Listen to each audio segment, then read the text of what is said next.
Hello, this is the RPG Crawler, and welcome to Shelf of Many Things, where I take a look at independent tabletop, role-playing games, and role-playing game accessories.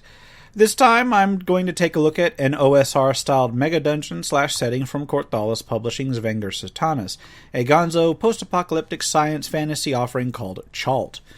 There are a few types of RPG and accessory that I sometimes hesitate to cover, not necessarily because of any content therein, but rather because I don't immediately know how I'm going to approach it.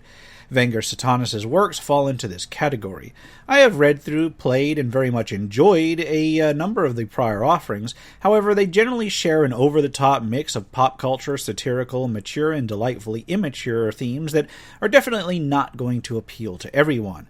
Indeed, you should probably be very sure of your gaming group's tolerance for such things before running many of them, especially in this day and age. And it makes me incredibly sad that I have to say that. But I do, because Chalt takes all of these elements and cranks them way up. I'm not going to bury the lead on this one. I really enjoyed reading through this one, despite it fitting into one of my less favored genres. Just be advised that Chalt is not exactly kid-friendly, and one should approach this with some kind of humor and an open mind, especially if you're given to feeling personally attacked by certain forms of satire. That's a rambling bit of introduction, but now that it's out of the way, let's get down to it. As always, I'll go through it section by section, give a quick overview of the contents, then give my own feedback and analysis thereafter. Chalt is available as a PDF through DriveThruRPG and as a print copy directly through Corthalis Publishing's site. This review will focus on the PDF. It clocks in at 218 pages, including cover and end materials, and is primarily suited for OSR systems of various sorts. Although there is some mention of it being 5th edition compatible, this is only broadly true, as you'll have to come up with a lot of stats for the various inhabitants of the land. However, for OSR systems, it vaguely compatible with early D&D versions, it is increasingly directly compatible the further back you go. With the more rules like the system, the better. Anything beyond the basics like hit points, armor class, and damage though, and you'll have to calculate those yourself. A version of the custom D20-based OSR system, Crimson Dragonslayer, is available in the appendix, although the version therein really kind of relies on interfacing with another existing system for some things. There is a slightly more complete standalone version of Crimson Dragonslayer D20 that I will cover in another video. In terms of formatting, Chalt uses a double-column presentation with typical section and numbered room headers, with inline tables and stat blocks where necessary, although there are a few cases, such as the foreword, where you have a full page of text, and a couple instances of full-width tables. Art and maps, for the most part, tend to be full-page affairs rather than inline, although there are occasional offset quotes, diamond box notations, and mood-setting alien scrawl inline in the normal flow of things. NPC and enemy stat blocks are presented in line in the rooms that they occur in and are generally simple, consisting of a name, a hit die number, an attack bonus, a number of attacks, and damage, and then the individual hit points, AC, and save numbers, followed by a box text laying out any special abilities they have, or even relevant notes, and any treasure that they may be carrying and may be able to use. As you can see, this is very minimal, suited for OSR-style systems like Swords and Wizardry or the like, and while it is a basic amount that you need to play the adventure in other scenarios, it will certainly require you to flesh out the DM's information on those for other systems. Chalt is divided into 5 main sections: an overview of the world of Chalt and what has led to its current state, as well as various settlements, factions, major creatures, and so forth. Beneath Kradumek is a dungeon under the city of Kradumek. Inside the Frozen Violet Demon Worm is the 3rd section, which covers a dungeon that's actually a frozen giant demon worm outside of the city of Kradumek. Gamma Incel Cantina, which is sort of a spacer tavern not far from the main dungeon of the game, is there mostly, to serve as a base of operations for those who can find it. And finally, the Black Pyramid, which is the Megadungeon the book itself is focused on, at least most of it. After that, there is an afterword and an appendix that describes the Crimson Dragonslayer system that can be used with this adventure. As for a detailed look at the contents themselves, after a brief foreword by the author, the first major section is the overview of the setting itself, as I mentioned. Although most of the book is focused on dungeons in a particular area, Chalt is in fact a full setting, and one that's interesting enough to merit some exploration by itself. It includes a rough map of the known area of Chalt around the Black Pyramid called the Skaba, a radioactive, blasted wasteland. The history of the world is gone into and generally consists of a fantasy world with Lovecraftian influences, allowed to progress to a higher-tech civilization only to fall into waste when the old ones woke up again and the now advanced inhabitants waged war upon them. The game picks up almost a century later, where the remnant factions band together in the waste, influenced by twisted cults and occasional visitors from other worlds. The overview continues with rules for desert survival, which encourages characters to avoid heavy gear and armor, as well as dealing with radiation, complete with mutations table for those who spend too long in it. There's a brief synopsis of each of the various settlements and points of interest in the area, including ruined cities, a still existing dome city of advanced technology, a massive trade city, a matriarchal city, a great lost library, and so forth. There are minor tables for some of the things you can find in Encounter, with characters able to get minor cybernetic enhancements, for instance, in the Dome City, or encounter various cultists and sorcerers at a grand magical plateau and in other places. Various factions follow, and a quick stat block for commonly encountered members is included.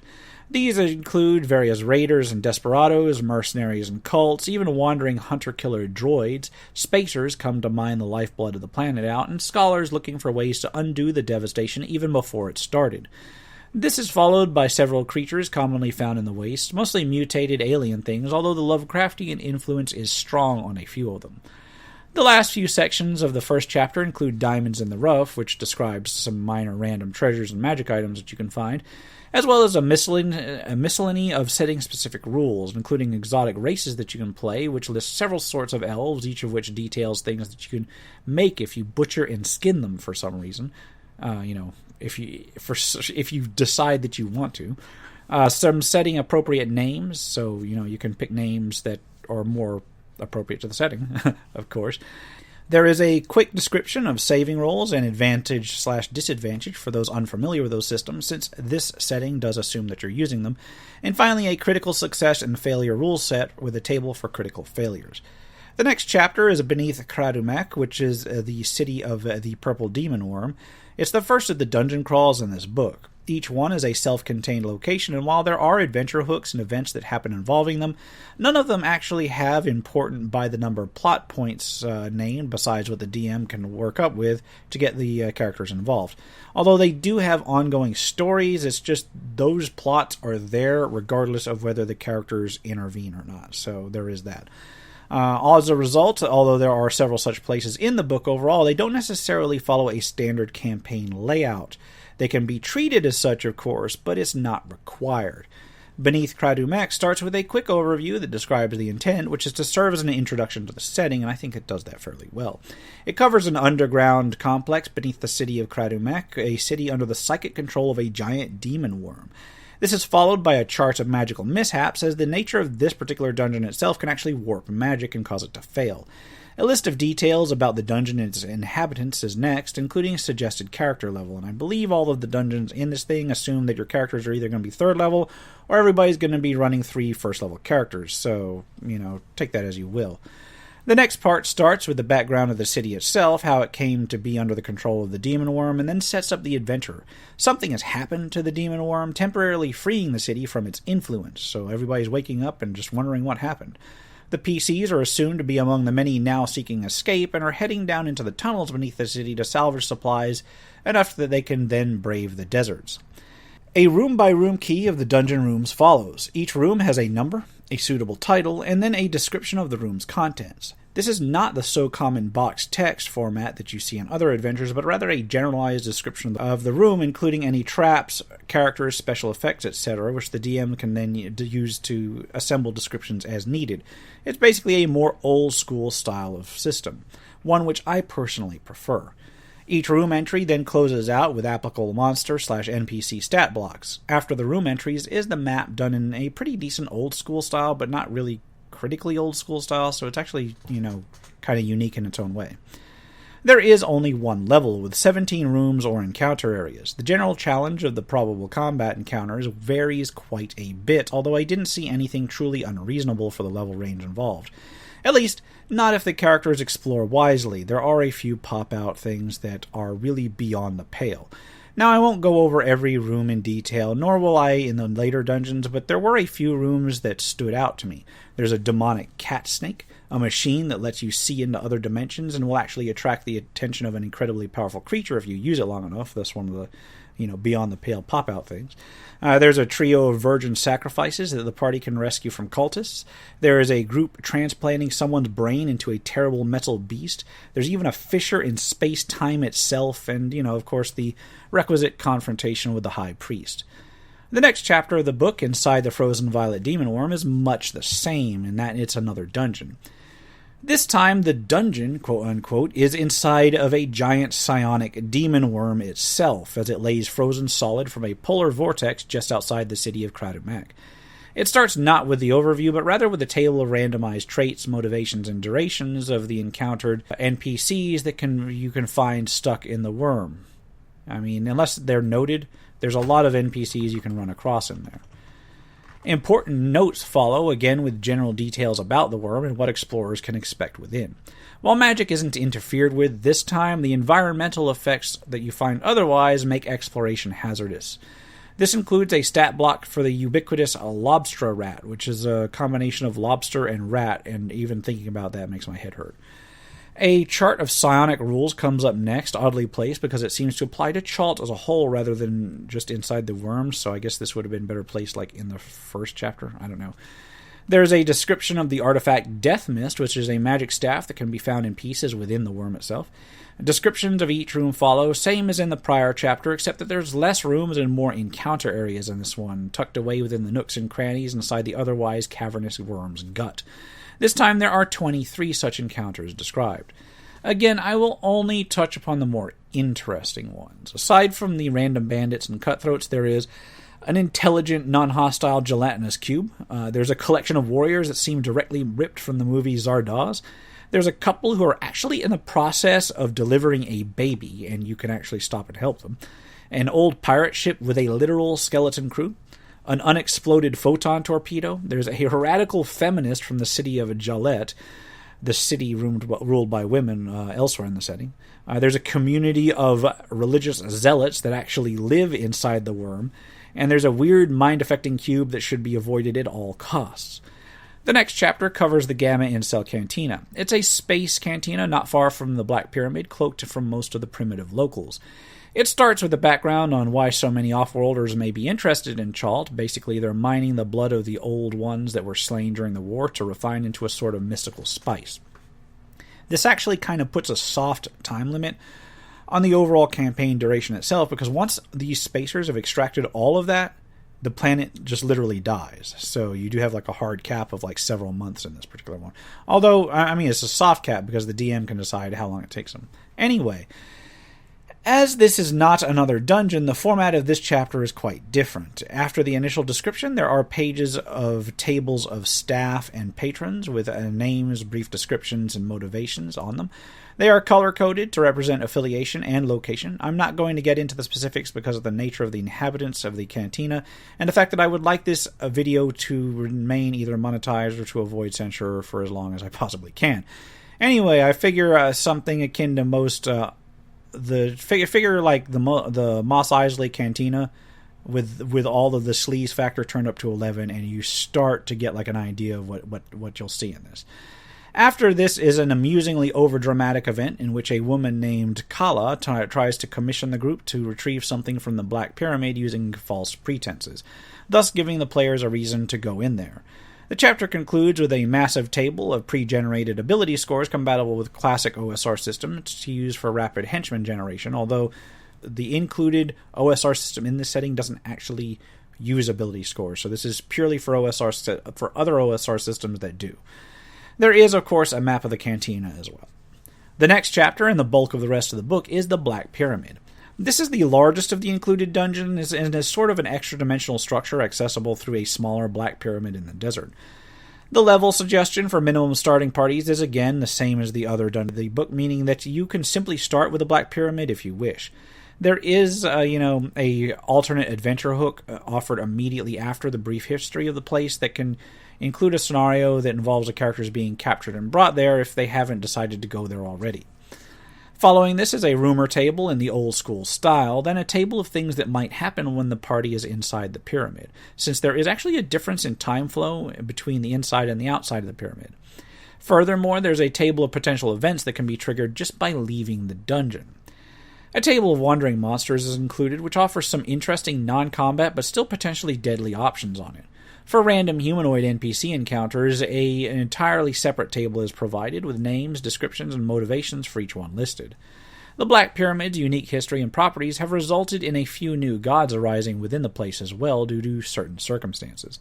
These gods are described as well as what is expected of their worshippers. This is useful not for just NPC, or not for just the PCs, but also for the many NPC cultists that you'll encounter within.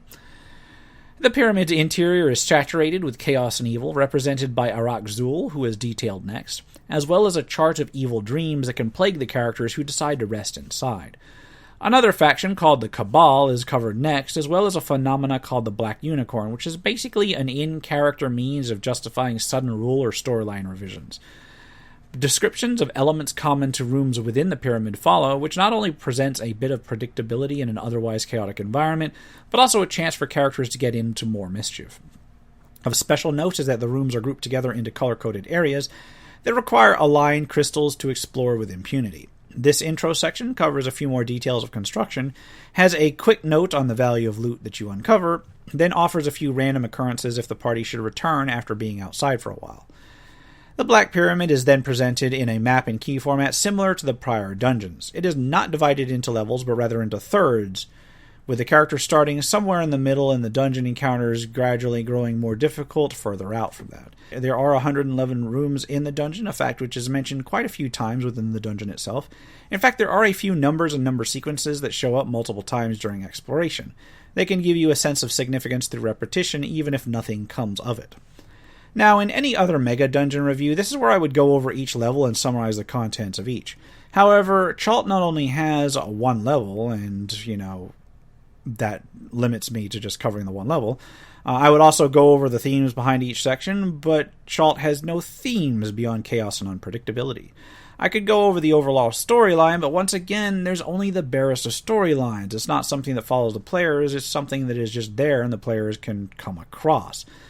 That's not to say there's no storyline whatsoever, as I said, but it is of minimal importance and only really evident to the truly observant. That's not a bad thing by any means, since it allows the GM to rely more on emergent interactions to flesh things out. It just makes it a little bit hard for me to describe it in a review. So it leaves me with simply rattling off a few examples of rooms within the Black Pyramid, but even this can get very old very quickly. I guess I'm going to have to do my best. I did say that there was a little bit of a story, so I'll go over that real quick. It's more just a collection of circumstances. The Black Pyramid was once the prison of the entity Arak-Zul, who was destroyed by those things that became the new gods. One element of the story is that there are actually several groups trying to revive him for various reasons. Another element is that notes from somebody known only as SWK, someone who knows, whom you can actually run into near the end of the dungeon. That having been said, the real fun of the Black Pyramid is simply the mind-boggling array of different rooms and encounters that you can run into, and how they interact with one another. I won't go over all of them by a long shot, of course, but there are some quick examples. There is a movie theater, complete with theater goers. There is a room modeled on Pee-wee's Playhouse, containing a madman named Reuben. There's a tiki bar. There's a beach with a giant crab, just a random beach with a random giant crab. There's a room full of sentient fruit folk bent on domination of the Black Pyramid. There's a copy of 90s-era Rob Schneider in there. There's a group of wizards poised on betraying one another just the moment the party walks in. There's a grand marketplace where one can buy and sell all sorts of goods, and it actually serves as a nice neutral ground in there. There's various Lovecraftian-inspired monsters and demons, including some really, really interesting ones. There's Arak-Zul himself, provided the PCs accidentally free him, which can be done. There's rooms full of murderous clowns. There's 3 factions of various types of socialists who are absolutely convinced that their brand of socialism is in fact the real socialism that will work this time totally. There's a couple dangerous dragons. There's an actual game show the party can participate in for fabulous prizes and the chance to survive. There's a video game arcade. There's an ancient mummy pharaoh, like a classic D&D style mummy pharaoh in there. There's a pizza place that does offer delivery through random events throughout the dungeon, so you can actually come across like these pizza delivery things that will deliver you actual edible, well, the character's actual edible pizza. There's a Lich King, classic Lich King. There's someone called simply the Author who has a strange power over reality. This is just a quick example of the things that you'll find in this thing. So yeah, randomness all the way, and I'll get into how that plays out in the analysis, but there's still a few things to cover in the actual summary of the book. There is an afterword by the editor. There is a version of the Crimson Dragon Slayer D20 system, which is sort of an OSR system that fits on top of other D20 systems. I mean, this one kind of relies on them, but it functions as a set of dramatic house rules, but it's pretty close to its own system. There is an updated version available separately, as I've mentioned. I found it interesting enough that I actually did cover it in its own mini review, so there is that. Suffice to say that the version of CDS, D20, and Chalt really requires knowledge of other OSR systems to use. You won't want to go in there and use it as your first RPG system ever, so be advised. It is reliant on spell lists from other sources as well, and it doesn't include anything but the bare-bones system. Anyway, the book then concludes after that with a backers list, some artwork, and an index. The standard stuff.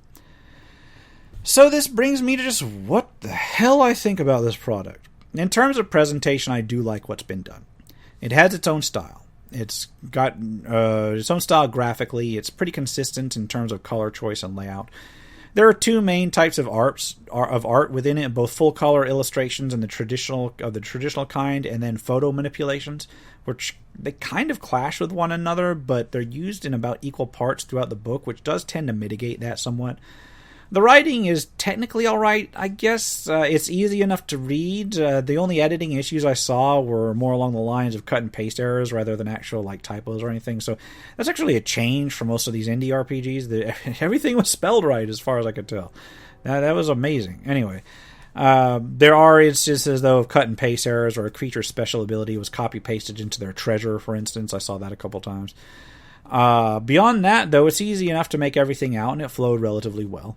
The style is very much a GM's note or a stream of thought kind of thing in some instances, though. I haven't. It's not as bad as I've seen in some adventures, but I really feel for the editor on this, man. You have my total sympathies. That having been said, technically speaking, it's not bad. I mean, it gets the job done, and it does a decent job at it too. Content-wise, the genre blending setting just seems to work. I'm usually not a fan of the whole post-apocalyptic thing, but envisioning it occurring because of a war between advanced sci-fi elements and ancient Lovecraftian horrors does catch my interest, gotta admit. And it gives plenty of opportunity for characters of drastically different styles to adventure together. Kind of like Sword and Sorcery meets Mad Max, and I kind of dig that. The early parts of the book, where it's dungeon crawling broken up by desert survival through a blasted wasteland, gives a good, deadly feel to the setting, and the design of the first two dungeons is really solid, even if they do have their own random-seeming elements. They genuinely feel thematically appropriate, and the dungeon layouts and maps are excellent in both cartography and overall design. The Black Pyramid is, by contrast, kind of different. The room contents are one thing. The sheer variety and humor of encounters does make for a wild ride through the place with plenty of pop culture references that may well date you if you actually recognize some of the older ones, but are usually well done and laid in pretty easily. The scattered satirical references and over-the-top zaniness goes beyond a simple funhouse-style dungeon, and it's all very fun and an experience that I do recommend. However, at least in terms of organization and mapping, I believe the Black Pyramid is actually the weakest offering of the book, despite being the largest. Physically, it's mapped out as a number of interconnected polygonal chambers, much like some of the more sprawling of other Megadungeons, but with little to nothing in terms of distinct shapes. While it is a departure in layout from the stereotypical boxes of the corridor's grid-based dungeon, it's not by much, giving the map a very uniform feel and look, almost like white noise. Technically varying, but fundamentally the same. This translates somewhat into the room contents as well. While there are some small groups of rooms linked either by theme or faction, this seems more the exception rather than the rule, and thus tends to make the layout lean more heavily on the crystal key system to keep control of the exploration flow. This is my strongest criticism, and yet it's not in and of itself a technical flaw, merely something that clashes with my personal design aesthetic, and be that as it may, you may like it much, much more. I'd also offer that the separately available Crimson Dragon Slayer D20 is superior enough in presentation and progression that if you do decide to use the included system, just get the free version of the latest updates instead of the one printed in the Chalt book. It'll save you so much time, and it's just so much better. Now, it might be worth checking out Chalt Ascended as well if you do decide to go that way. The intrinsic satire and commentary is also something to watch out for certain groups. Now, I'm not saying that a certain subset of political leanings has a surprising number of people that can't take a joke and may go off like a damn car alarm if you include certain clearly joking content. I'm just saying, be careful. Know your group beforehand. That's actually something more people need to do in general. Read the room, know your group, but it's kind of important here. And that's not to say that all the jokes are one way in Chalt. I see a lot of, people in other instances on other satire saying, "Oh, all the jokes are one way." No, there were more than a few jokes or caricatures of characters that hit pretty close to home for me as well. But hey, this fat old man can laugh at himself just fine. So if your group can do that as well, you're in for a real treat. And if your group can't, I don't know, man. And I do recommend Chalt if you are into A, intentionally difficult, over-the-top, high adventure in a zany post-apocalyptic world. B, you are willing to play into a setting that's at once both serious and very, very much not serious, the sort of game where you can have a desert raider, a primitive knight, and a biker chick with a shotgun in the same party. C, you can handle a bit of digs thrown about. And D, you can handle your characters meeting sudden, gruesome, and sometimes hilarious ends. Price-wise, the PDF is well worth it. I could imagine playing it at least as long as I've played other more expensive modules, and it'll suit you for as many sessions to come if you do decide to pick it up. For the player, it's sort of a schizoid multi-genre romp that will feel like something straight out of the 80s action fantasy / sci-fi movie genre, but with modern references thrown in. The unpredictability will provide ample opportunity to do the sort of crazy stuff that you may have wanted to do in an RPG plucked from all different genres, as long as you're willing to risk your character in doing so, and the rewards for successful risk are often well worth it.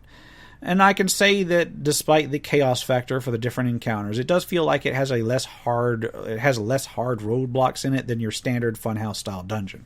So there is that.